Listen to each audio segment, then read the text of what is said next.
Kembali di Era Entertainment, selamat datang kembali di Golden Cross Playlist. Seperti biasa, hari ini kita akan melanjutkan review saham part yang ke-446. Namun sebelumnya, bagi teman-teman yang mungkin belum subscribe channel YouTube ini, sekali lagi jangan lupa tekan tombol subscribe, nyalakan lonceng notifikasinya, agar teman-teman tidak pernah ketinggalan informasi-informasi terbaru dari channel ini. Di part yang ke-446 kali ini, kita akan kembali mereview ada 6 saham, di mana ada saham Tower, TBIG, IRA, DGNS, INAF, dan saham KF.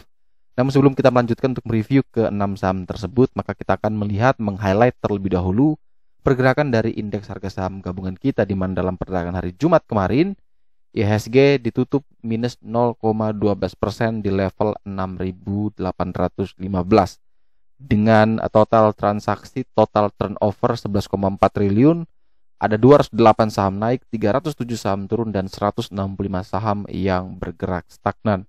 Untuk net foreign masih tercatat buy sebesar 963 miliar, yang mana kalau kita hitung dalam 1 bulan terakhir ini, net foreign buy itu sudah cukup kencang sekali, masuk sekitar 10 triliun lebih. Ini sentimen yang sangat positif sebenarnya, dan memang IHSG sampai membentuk all time high berturut-turut ya, di level 6.850, 70, dan sekarang 6874 sebagai level tertinggi dari IHSG. Kita masuk ke saham pertama yang akan kita review hari ini adalah saham Sarana Menara Nusantara atau dengan kode emiten Tower, di mana saham ini ditutup naik 0,47% di harga 1055. Saham Tower sendiri sudah bergerak uptrend dalam jangka pendeknya dan menuju ke arah resist terkuatnya di 1095. Selama dia masih berada di antara level PBL, level PBH, tentu Tower masih aman-aman saja. Hanya yang membedakan adalah saat ini indikator menunjukkan ini high risk karena dia lebih condong atau lebih dekat dengan area resist di 1095. Ada 3 opsi atau 3 pilihan yang bisa kita pakai atau bisa kita lakukan untuk trading di saham ini. Yang pertama adalah kita beli saat dia breakout dulu dari resist di 1095. Jadi opsi kita buy on breakout 1095, target ke 1170. Kemudian opsi yang kedua adalah kita membeli di harga saat ini 1050, 1055, tapi kita belinya menggunakan money management, kita bertahap belinya. Jadi tidak langsung all in atau tidak langsung semua dana yang ingin kita tradingkan di Tower kita langsung hajar, tidak. Tapi misalkan 20% dulu, kemudian 30%, kemudian 40%, kemudian sisanya selama dia masih berada di atas 1000 ya. Jadi kalau dia di bawah 1000 ya tentu langsung prepare cut loss, bukan nambah terus. Jadi kalau dia masih berada di rentang 1000 sampai dengan 1095, boleh kita melakukan pembelian dengan cara mencicil. Semakin dekat dengan 1000 tentu harusnya porsi beli kita semakin lebih besar. Dan opsi terakhir adalah menunggu di dekat support sekalian, yaitu di 1000 sampai dengan 1010. Mungkin kita bisa tunggu di sana sebagai area beli yang terbaik untuk kita. Kemudian untuk strategi stop loss biasanya minus 3 tick dari harga beli kita atau dari harga support.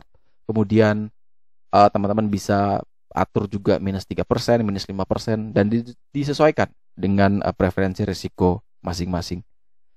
Dari sisi broker summary, secara volume untuk Tower ini menarik sebenarnya, namun secara structure untuk Tower masih belum terlihat menarik.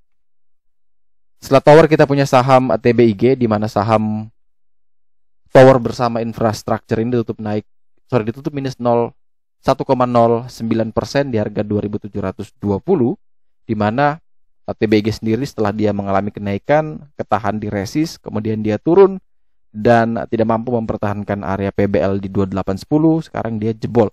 Karena dia sudah berada di bawah PBL, tentu kita tidak mungkin ambil TBIG, karena saya biasanya adalah menunggu dia naik kembali di atas level resist saat ini di 2810. Jadi opsi terbaik untuk TBIG adalah buy on breakout di 2810, batasi cut loss di 2750, 2760, target kenaikan menuju ke 3070. Selama dia belum mampu naik di atas 2810, lebih baik kita wait and see terlebih dahulu sampai nanti ada adjustment PBL baru, mungkin bisa kita pertimbangkan untuk entry. Tapi di level saat ini, selama dia masih belum tembus, selama masih belum naik di atas 2810, lebih baik kita wait and see. Dari sisi broker summary, secara volume belum menarik, namun secara strukturnya terlihat menarik. Next kita ke saham-saham farmasi, di mana saham Berikutnya adalah saham IRA, di mana Itama Ranuraya ini ditutup minus 0,83% di harga 1.805. Setelah IRA mengalami penurunan, kemudian saat ini dia mengalami konsolidasi di atas PBL-nya, walaupun tidak terlalu dekat sebenarnya. Namun teman-teman bisa ambil opsi ya, bisa ambil pilihan ketika dia masih berada di atas 17.25, boleh dicicil terus untuk IRA.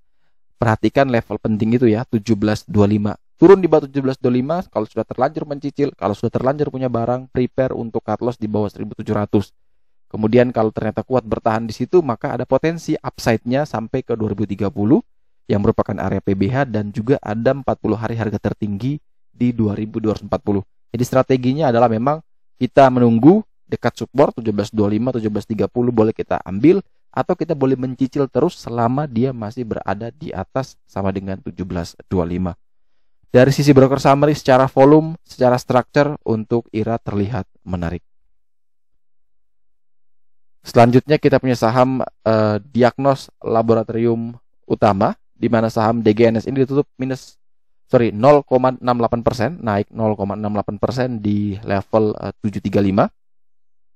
Di mana setelah beberapa hari dia sideways, tiba-tiba ada sentimen yang cukup membuat saham ini terbang, yaitu peningkatan ya dari penyedia layanan tes COVID ini, yang karena akibat dari Omicron akhirnya membuat pemberitaan untuk DGNS lab-nya itu terus dipakai, akhirnya membuat market itu bergejolak ya, melihat atau melirik DGNS, kemudian semuanya masuk. Namun sekarang ini dia mengalami koreksi, dan koreksi ini sebenarnya masih berada di sekitar area support yang ini ya. Kalau kita gambarkan di area support yang ini, namun dia masih cukup jauh dengan area support dari The Golden Cross di 650. Jadi opsi terbaik memang kita tidak bisa pakai PBL.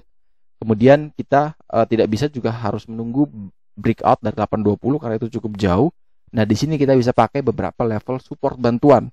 Di sini ada level 725 dan 717 ya. Jadi 715 sampai dengan 725 boleh dijadikan sebagai support. Jebol di bawah itu prepare untuk cut loss. Jadi kalau teman-teman yang mau beli, selama dia masih bertahan di 715 sampai dengan 725 boleh dibeli. Batasi cut loss di bawah 700. Kemudian kalau misalkan ternyata dia tidak turun ke level tersebut, malah dia terbang, maka cegat ketika dia bisa breakout di 765 dengan target menuju ke 820 sampai dengan 835. Dari sisi broker summary, secara volume untuk DGNS terlihat sangat menarik ya. Kemudian strukturnya juga terlihat menarik untuk DGNS. Selanjutnya kita punya saham Indofarma, di mana saham dengan kode emiten INAF ini tutup stagnan di level 2060. Dalam perdagangan hari Jumat kemarin sempat dia melambung ke level 2100, namun sayang sekali menjelang closing INAF hanya bisa ditutup di level 2060 atau ditutup stagnan. INAF saat ini masih berada di atas level amannya, berada di atas level support terkuat PBL di level 2000. Jadi teman-teman, untuk yang mau membeli selama dia masih bertahan di atas 2000 tentu aman-aman saja, tinggal mengatur sizing dari pembelian teman-teman atau juga besaran risiko ya, bisa ambil di level 2060 tidak masalah, tapi harus hitung juga dengan risk rewardnya. Ketika ambil di 2060 kemudian dia turun di bawah 2000, turun di bawah harga 2000, teman-teman harus bisa memprediksi berapa besar loss yang bisa kita terima. Kalau tidak mampu menerima risiko tersebut, ya lebih baik kita semakin dekat dengan support kita baru mulai beli. Jadi ada dua opsi sebenarnya, breakout dari 2150 atau tunggu di level 2000 sampai dengan 2010. Dari sisi broker summary, karena volume tidak terlalu besar, kita skip untuk broker summary dari saham INAF. Dan saham terakhir yang akan kita review hari ini di part yang ke-446 adalah saham Kimia Farma, di mana saham KF ini ditutup naik 0,45% di harga 2210, di mana saham KF ini sendiri memang sedang berada di sekitaran area resist terkuatnya di 2280. Ini cuma beda 70 poin atau cuma kurang 7 tick saja dibandingkan dia menuju ke support ya 2080. Sehingga opsi terbaik sebenarnya untuk KF yang pertama adalah kalau memang dia bisa kuat dan bertahan di 2200, silakan ambil di 2200 dengan target terdekat 2280, target jauh ke 2720. Tapi kalau besok opening turun di bawah 2200, lebih baik tunggu di 2080 sampai dengan 2100. Dari sisi broker summary, secara volume untuk KF ini menarik, secara structure pun untuk KF terlihat menarik. Oke, sekian dulu review saham part yang ke-446 hari ini. Terima kasih banyak teman-teman yang telah setia menonton. Sekali lagi jangan lupa like, comment, dan subscribe. Bantu share juga agar semua informasi yang ada dalam video ini berguna, bermanfaat, dan tentunya bisa menjadi panduan trading di keesokan harinya. Sekali lagi terima kasih banyak. Sampai jumpa dan semoga membantu.